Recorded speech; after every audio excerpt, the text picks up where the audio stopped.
France 24.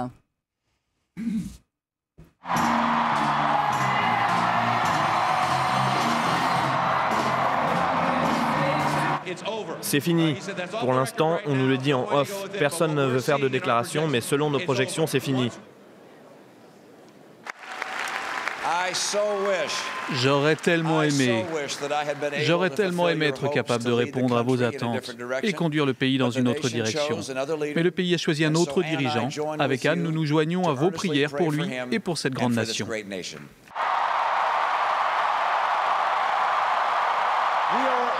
Nous sommes une seule et grande famille américaine et nous restons unis dans les bons et les mauvais moments comme une seule nation, un seul peuple.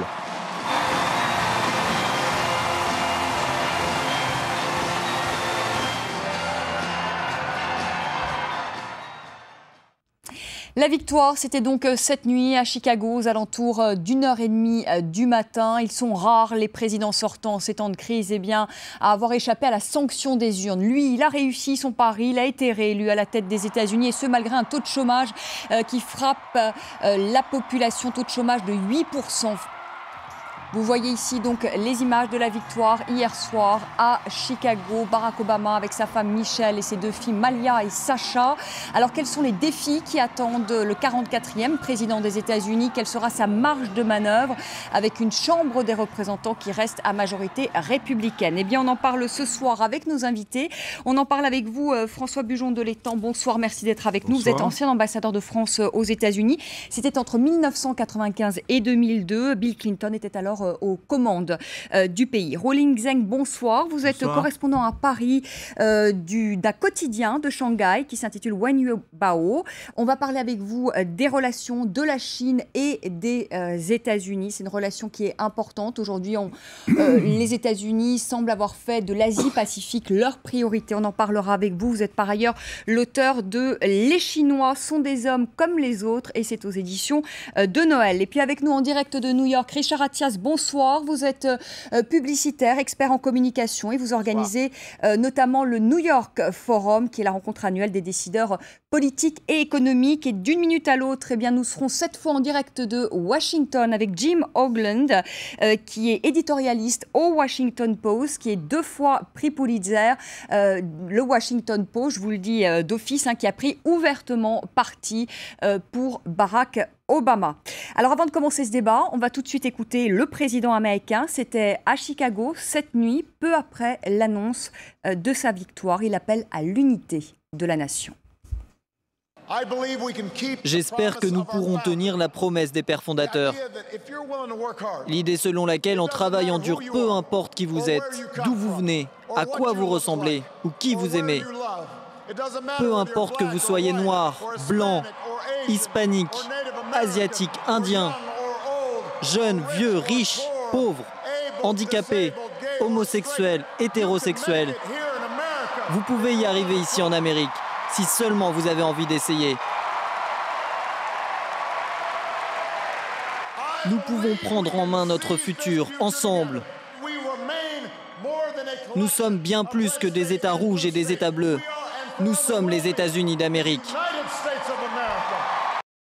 Richard Attias, en direct de New York, vous étiez certain de la victoire de Barack Obama il y a quelques semaines, alors que les sondages étaient serrés. Pourquoi n'avez-vous jamais eu de doute sur cette victoire?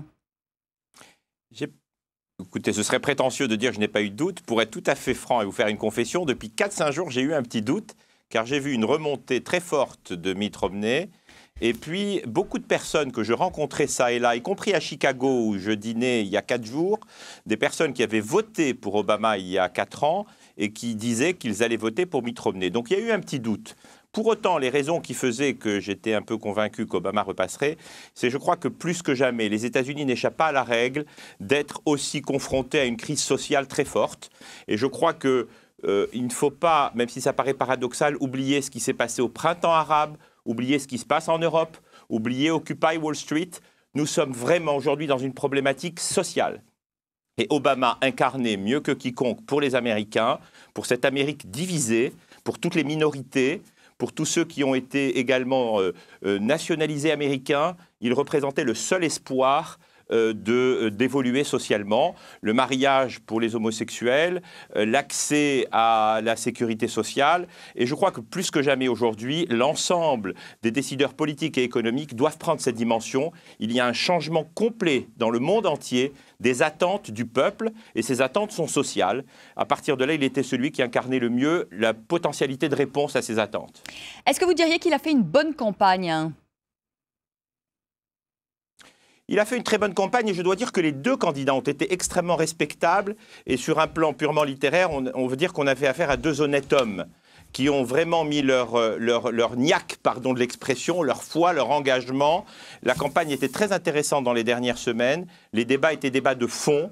Et je crois que Barack Obama a fait une campagne remarquable où il a eu ces 2 jours ou 3 d'interruption à cause de l'ouragan Sandy, mais où il a été sur le terrain. Sa rencontre extrêmement forte émotionnellement avec le gouverneur du New Jersey, dont chacun sait qu'il est républicain, Chris Christie, a aussi beaucoup aidé à montrer cette capacité de conciliation. Et puis il a fait un marathon final incroyable avec 5 États visités en une journée. Et son épouse a été extrêmement présente, omniprésente à ses côtés. Et je crois que c'est une belle victoire dans l'absolu. Les chiffres le montrent, même si paradoxalement aux États-Unis, il y a 2 types, comme vous le savez, de systèmes électoraux. Et que dans le suffrage universel tel qu'on est en Europe, ils sont quasiment à égalité à presque 50-50 au suffrage universel. Par contre, il a remporté un nombre d'États suffisant pour que ces fameux grands électeurs lui donnent la grande majorité pour être élu président des États-Unis d'Amérique. Ouais, le vote populaire, presque 50-50, vous le disiez. Les grands électeurs, 303 pour Barack Obama, 206 pour Mitt Romney. François Bujon de l'Étang, vous êtes satisfait, tout comme Richard Attias, de cette réélection ? Non, exactement comme Richard Attias, j'ai cru tout du long à la réélection de Barack Obama.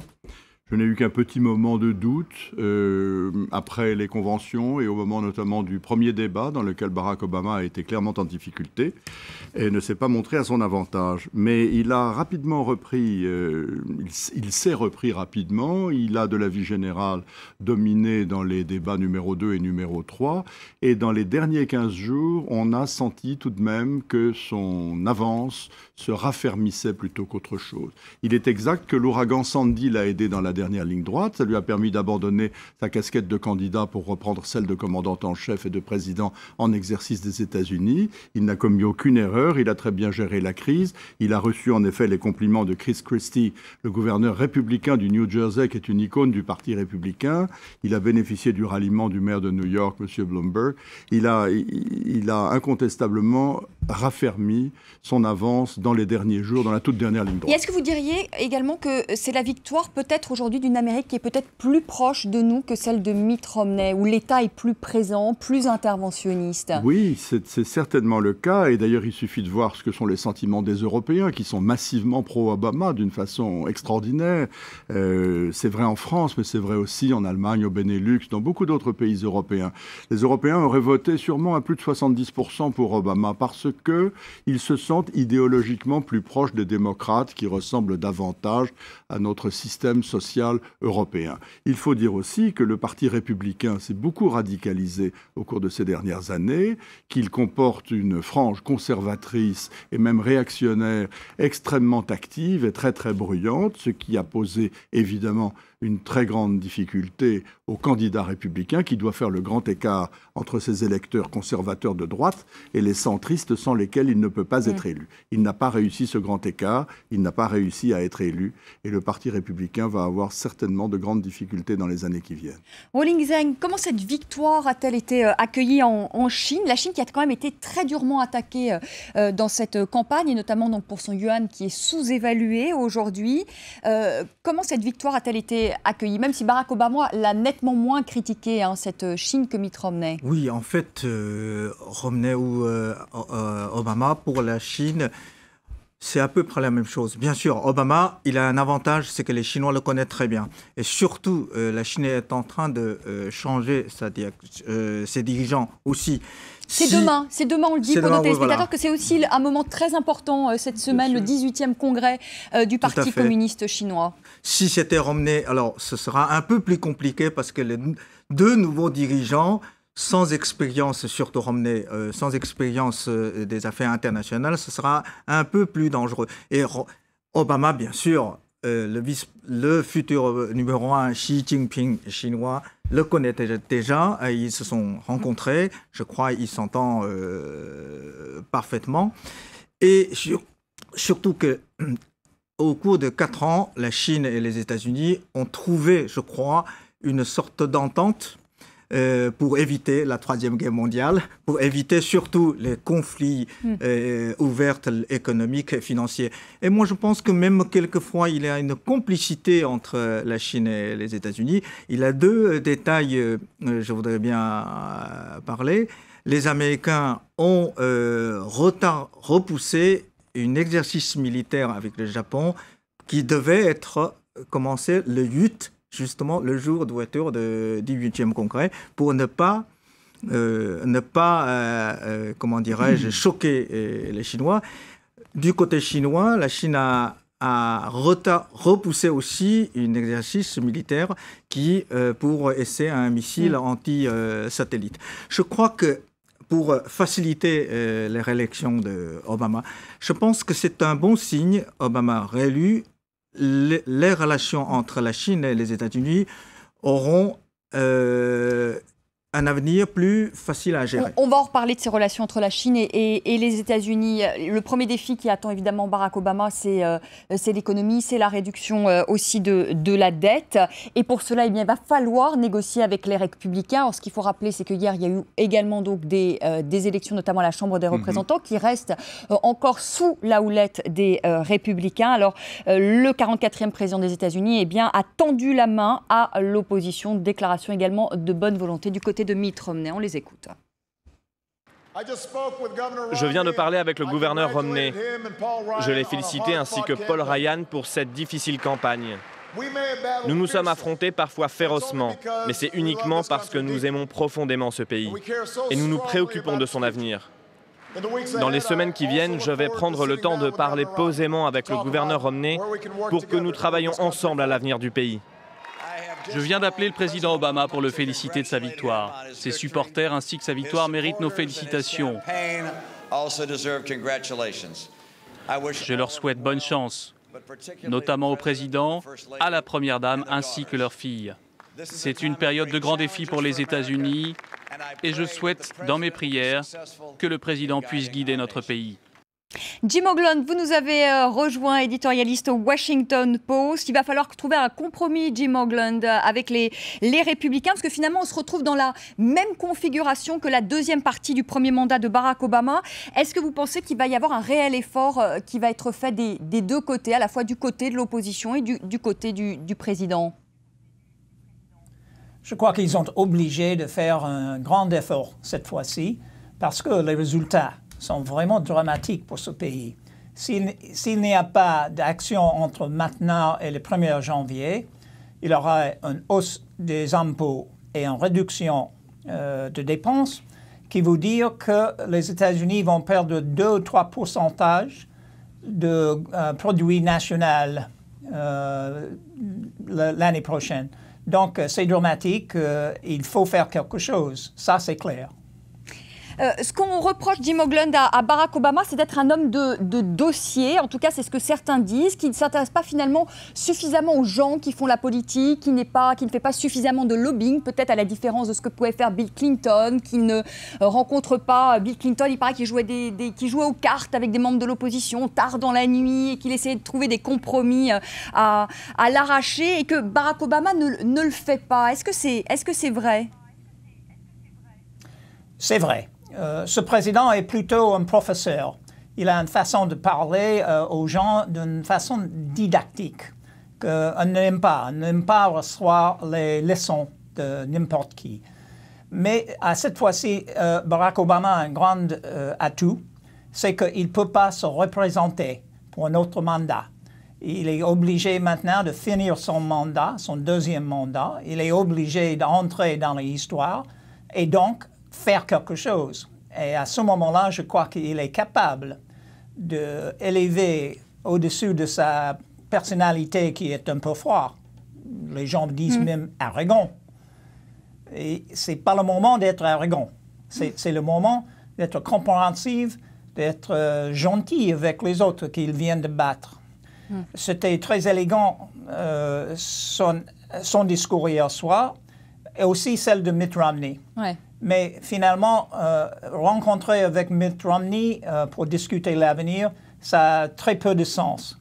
Mitt Romney n'a aucune influence maintenant dans le Parti républicain. Il n'a pas un poste, il n'a pas une base électorale vraiment. C'est gentil de parler avec Mitt Romney, mais c'est plutôt le chef des républicains dans la Chambre des députés qui est important. Ouais. François Bujon de l'Étang, vous qui justement vous avez été ambassadeur à l'époque où Bill Clinton était président des États-Unis, Bill Clinton a connu également une cohabitation, notamment en 1994, avec un ultra-conservateur, à l'époque Newt Gingrich. Comment expliquer que Bill Clinton soit arrivé justement à cohabiter, à trouver des compromis et que Barack Obama n'y arrive pas ? Bill Clinton a eu beaucoup de problèmes avec la majorité républicaine au Congrès. Sur les 8 années de la présidence Clinton, il y a eu 6 années de majorité républicaine à la Chambre des représentants. Et vous avez raison, c'était Newt Gingrich, c'était le contrat pour l'Amérique, c'était des républicains purs et durs, très conservateurs et très difficiles. Il a eu du mal à cohabiter avec eux et ça a rendu certainement son deuxième mandat beaucoup plus difficile. Il s'est efforcé à plusieurs reprises de faire prévaloir une politique bipartisane sans toujours y parvenir. Ce qu'on disait tout à l'heure est exact, c'est un homme beaucoup plus chaleureux, c'était un homme qui effectivement ne répugnait pas du tout à passer du temps avec des opposants et à les prendre dans le sens du poil. Ça n'a pas suffi. Et c'est de cette époque que date la radicalisation de la politique intérieure américaine qui prévaut aujourd'hui et qui va certainement poser des problèmes à Obama dans ce deuxième mandat. Obama va chercher, lui aussi, à faire du bipartisan. Il aura du mal. Il a la chance d'avoir un Sénat qui reste à majorité démocrate, un peu conforté d'ailleurs par l'élection d'hier, mais il aura du mal avec la Chambre des représentants. Et pourtant, Dieu sait qu'on a besoin d'une approche bipartisane, notamment d'ici la fin de l'année, puisque nous confrontons ce qu'on appelle le fiscal cliff, c'est-à-dire l'abîme fiscal, le mur budgétaire. Le mur budgétaire qui va être produit par la somme de ces deux événements que sont d'une part la fin des exonérations fiscales de l'époque Bush et d'autre part l'entrée en vigueur des coupes budgétaires automatiques prévues par le compromis budgétaire d'août 2011. Ça va être très difficile et Barack Obama va avoir besoin de mobiliser effectivement toutes les énergies pour parvenir à quelque chose. On fait une petite pause, on se retrouve dans un instant pour la deuxième partie de notre débat, toujours en direct de Washington avec Jim Hoagland et en direct de New York avec Richard Attias. Et nous reviendrons évidemment sur les grands défis qui attendent le 44e président des États-Unis. Nous parlerons évidemment, et il le faut sur notre antenne, évidemment de politique étrangère, notamment des relations avec la Chine, mais également l'Europe. À tout de suite.